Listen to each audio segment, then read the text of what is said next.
Addiction पे हमने उसकी न्यूरोसाइंस, उसकी बायोलॉजी समझने की कोशिश करी कि कैसे हमारे मीजोलिम्बिक सिस्टम को हैक करके एडिक्टिव टूल्स, एडिक्टिव चीज़ें हमारे डोपामीन सेंटर को, उसके बैलेंस को डिस्टर्ब कर देती है। कैसे प्री फ्रंटल कॉर्टेक्स जो रैशनल डिसीजन मेकिंग करता है वो श्रिंक हो जाता है और हम एक न्यूरो वायरिंग के ट्रैप में फंस जाते हैं, जहां हमें सब पता होते हुए भी कि ये चीज़ हमारे लिए गलत है, उसका गिल्ट लेते हुए भी कि हमें नहीं करना चाहिए, हमारा दिमाग बार बार उस एडिक्टिव ट्रैप में हमें फंसा देता है। तो हम आज से शुरू करेंगे कि कुछ सॉल्यूशंस, एक एक्सपेरिमेंट के तौर पर, एक प्रैक्टिकल तरीके के तौर पर हम कोशिश करेंगे। तो आप में से जितने लोगों को भी कोई एडिक्शन है, मेरे साथ कोशिश करेंगे कि हम उस एडिक्शन को छोड़ सकें। कोशिश करेंगे, हमारी कोशिश है बस ये। सबसे पहला, न्यूरो साइंस को समझें, जो आपको समझ आ गई होगी। तो जैसे ही आपका अगली बार फोन उठाने का मन करे या गैम्बलिंग करने का मन करे या आपको अल्कोहल, स्मोकिंग, पान, सुपारी, ये सब किसी भी चीज को खाने का मन करे, इमीडिएटली आपके दिमाग के अंदर ये बात आनी चाहिए कि ये न्यूरो साइंस बता चुकी है मुझे कि कहीं मैं उस ट्रैप में तो नहीं हूँ, कहीं जो ये क्रेविंग है ये सिर्फ जो ये हॉर्मोन्स, जो ये केमिकल्स मेरे दिमाग में रिलीज हो रहे हैं उसके कारण तो नहीं हो रही है मुझे। और अक्सर आप पाएंगे कि जब आपको साइंस समझ में आ जाती है, you are in better capability to overcome the addiction. First. Second, जब एडिक्शन कोई व्यक्ति करता है, यानी कि जब कोई व्यक्ति ऐसा सब्सटेंस ले रहा होता है, चाहे वो अल्कोहल होता है, जैसे अल्कोहल हमारे दिमाग में गाबा, एंडोर्फिन्स, इन बहुत सारी चीज़ों को बढ़ा देता है, बहुत सारे हैप्पी हार्मोन्स को, यूफोरिक हार्मोन्स को बढ़ा देता है, तो हमें बड़ा अच्छा फील होता है। लेकिन जैसे ही उसका इम्पैक्ट कम होता है, जैसे ही अल्कोहल हमारी बॉडी से कम होता है, तो डोपामीन लेवल उस लेवल पे नहीं आते जहाँ वो पहले थे, बल्कि उससे भी नीचे चले जाते हैं और ज़्यादा डिप कर जाते हैं। उसी तरीके से स्मोकिंग और बाकी सारी चीज़ें, आपने देखा होगा कि अगर आप बहुत देर फ़ोन देख लेते हैं तो आपको थका थका महसूस होता है, या फिर अगर आप कोई भी ऐसी चीज़ कर रहे हैं उसके बाद आपको फटीग्ड, एंजाइटी फिल महसूस होता है।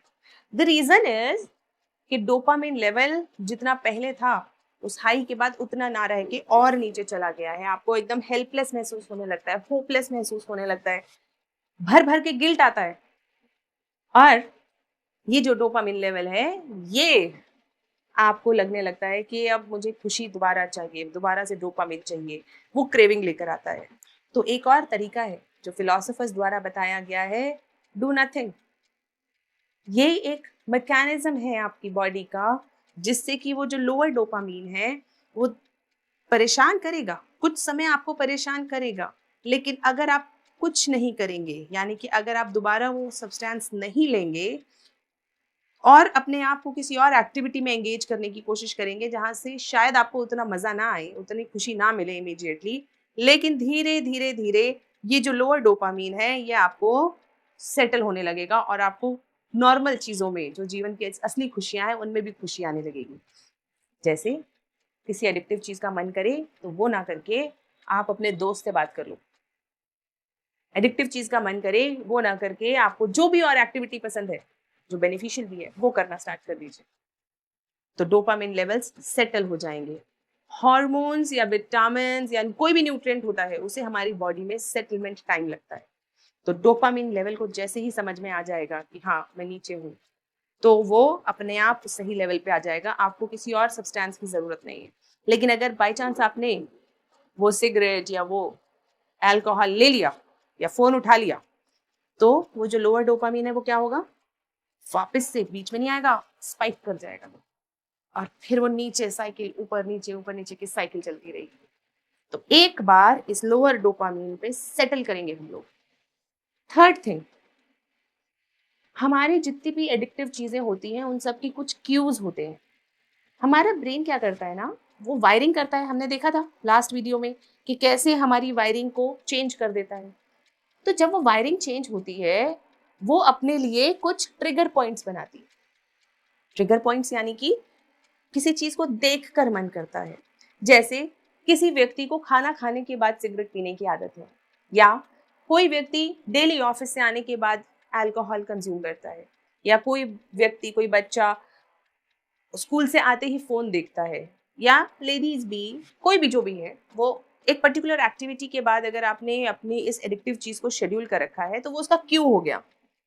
जैसे ही आप खाना खाओगे आपका मन करेगा, जैसे ही घर आओगे आपका मन करेगा। तो इस क्यूज़ को हमें सेटल करना पड़ेगा, चेंज करना पड़ेगा।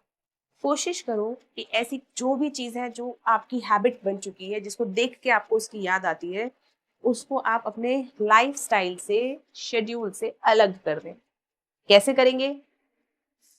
शायद जो ग्लास है उसे हटा के रख दीजिए, या अगर आपकी कुछ स्मोकिंग का पैकेट वगैरह है उसे हटा के रख दीजिए, दूर रख दीजिए, बहुत मुश्किल कर दीजिए उसे अलमारी खोल के, फिर चाबी निकाल के, फिर खोल के ही आप पहुँच पाएँ। उसी तरह फ़ोन को कोशिश कीजिए कि एयरप्लेन मोड पे डाल के या साइलेंट मोड पे डाल के कहीं रख दें, या फिर घर आएँ तो ड्राइंग रूम में रख दें अगर आप बेडरूम में बैठते हैं तो, या फिर बेडरूम में रख दें अगर आप ड्राइंग रूम में बैठते हैं तो। आइडिया है कि उस एक्टिविटी को हम थोड़ा-सा उसमें एक थ्रेशहोल्ड ले आएँ। यानी कि जिसे कहते हैं ना कि एक पर्टिकुलर पॉइंट को पार करने के बाद आप उस करते हैं तो थोड़ा उसका रेजिस्टेंस बढ़ा देते हैं, थोड़ा उसके अंदर हम एफर्ट बढ़ा देते हैं। धीरे-धीरे कोशिश करें। 4th, try to engage yourself in other productive activities. हमारे दिमाग की एक आदत है, वो खाली नहीं बैठ सकता, वो खाली नहीं रह सकता। आप जब भी खाली रहने की कोशिश करोगे, क्योंकि डोपामाइन कम है, आपको एंजाइटी हो रही है, क्रेविंग हो रही है, मन कर रहा है कि एक बार फ़ोन उठा के देख लेता हूँ, रिलैक्स हो जाऊँगा, या एक बार ये कर लेता हूँ, बहुत अच्छा लगेगा, अगली बार से नहीं करेंगे, तो आपका दिमाग उसी एक पॉइंट पे अटका रहेगा। जैसे अगर पूरी दीवार हमारी सफ़ेद हो और उसमें एक काला धब्बा लगा हो, या फिर हमारे कभी टूथ एक्सट्रैक्शन आप में से किसी का हुआ हो, तो आपको पता होगा कि जिस दिन टूथ एक्सट्रैक्ट होता है तो सारे दाँत हैं, लेकिन जहाँ पर एक दाँत नहीं है, बार-बार जीभ वहीं जाएगी, ध्यान वहीं जाएगा। उसी तरीके से अगर आपकी हैबिट या शेड्यूल के अंदर कोई सिगरेट, अल्कोहल या कोई भी ऐसी चीज़, फ़ोन, गैम्बलिंग कुछ बन गया है, और अगर आपने उसे अपने शेड्यूल से निकाला, तो ध्यान वहीं अटका रहेगा। तो क्या तरीका है? तरीका ये है कि आप दूसरी प्रोडक्टिव एक्टिविटीज़ करने लगो। मूवी देखने लगो, कोई सीरीज़ देखने लगो, या फिर आप वहाँ उस एनवायरनमेंट से ही बाहर चले जाओ, शॉपिंग करने चले जाओ। कोशिश ये करनी है कि हम उस थ्रेशहोल्ड लिमिट पे उसको थोड़ा मुश्किल कर दिया, और उसके बाद मुश्किल करने के साथ-साथ हमने उस अपने आप को उस एनवायरनमेंट से ही हटा लिया। ये कोशिश करनी है। और लास्ट और 5th तरीका जो हम लोग अपनाएँगे, वो है कि हम एक्सपेरिमेंट करेंगे। हम किसी चीज़ को छोड़ेंगे नहीं, छोड़ने की कोशिश नहीं करेंगे। हम क्या करेंगे? हम उस छोड़ने की कोशिश को एक्सपेरिमेंट करेंगे। हमारे दिमाग को अगर ये अंदाज़ा हो जाए कि ये चीज़ कभी नहीं मिलेगी, तो उस चीज़ के प्रति वो ज़्यादा ऑब्सेसिव हो जाता है। साइकोलॉजिकल, आपको ये कह दिया जाए, जैसे आपने सुना होगा बच्चे को, आपने बच्चे को कहा बेटा ये आइसक्रीम मत खाना, बच्चे का मन सिर्फ अब आइसक्रीम खाने का ही करेगा। आपने उसको जो भी बोला, हमें ही कोई मना कर दे, हम इतने बड़े हो गए, उम्र में इतने जिसे कहते हैं कि इस अच्छी उम्र को प्राप्त कर गए हैं हम लोग, जहाँ पर हम ये तो नहीं कह सकते कि बाल हमने ये धूप में सफ़ेद करे हैं, क्योंकि अभी तक काले हैं। लेकिन हाँ, तो हम जैसे अच्छी उम्र के लोग भी कई बार हमें कोई मना कर दे, तो हमें गुस्सा आ जाता है और ऐसा लगता है ये तो पक्का करेंगे। ये दिमाग का एक ऑब्सेसिव डिसऑर्डर है कि जो चीज़ उसे मना करी जाए, उसमें उसकी क्यूरियोसिटी जग जाती है, उसमें उसको और एक्साइटमेंट लगने लगता है। इसीलिए हम अपने दिमाग को बिल्कुल चौकन्ना नहीं करेंगे। हम बिल्कुल नहीं कहेंगे कि ये चीज़ छोड़ रहे हैं, आज से छोड़ रहे हैं, हमेशा के लिए छोड़ रहे हैं। हम अपने दिमाग को कहेंगे कि हम एक एक्सपेरिमेंट कर रहे हैं। एक्सपेरिमेंट, कोशिश, कोशिश करके देखते हैं। 1 दिन, 2 दिन, जितने दिन चल पाएगी उतने दिन हम करेंगे। तो एक एक्सपेरिमेंट की तरह से इसको लेते हैं। फाइंडिंग्स देखेंगे कि क्या हमारे अंदर वो चेंजेस आए, क्या हुआ जब हमने 1 दिन, 2 दिन, 3 दिन जब ऐसे किसी सब्सटेंस को यूज़ नहीं किया, और उसको ऑब्जर्व करेंगे, उनको कहीं पे लिख लेंगे, है ना? हमें अच्छा महसूस हुआ, बुरा महसूस हुआ, एंग्जायटी हुई, हेल्पलेस महसूस हुआ, क्या हुआ? उसे लिख लेंगे। तो यानी कि ये जो पाँचों तरीके हैं, इस बार ट्राई करके देखते हैं। Thank you so much.